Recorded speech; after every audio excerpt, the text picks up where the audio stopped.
Hey friends, it's Allison Simson with Summit Real Estate, and I'm here this week with another edition of Dear Allie. I've got a great question today. Dear Allie, we keep hearing the words appraisal gap. What is this and what do we need to know? That's a great question.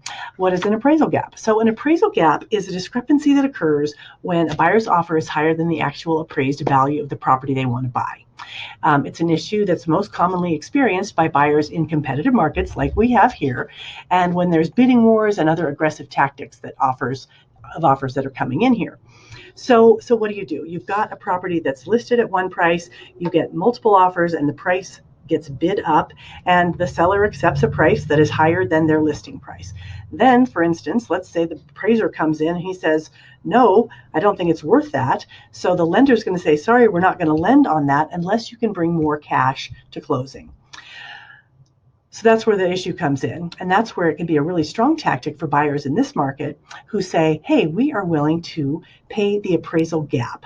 They say, if we get an offer on a property, if we make an offer on a property listed at 700 and it only appraises at 650, we are willing to cover some of that gap. Some buyers say they'll pay all of the gap. Some people would only pay, 10,000 or 20,000, something like that.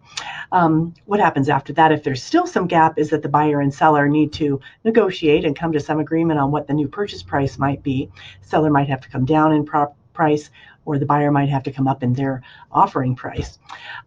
But in this very competitive market, it's a smart move for buyers to offer to pay some or all of an appraisal gap that might come in.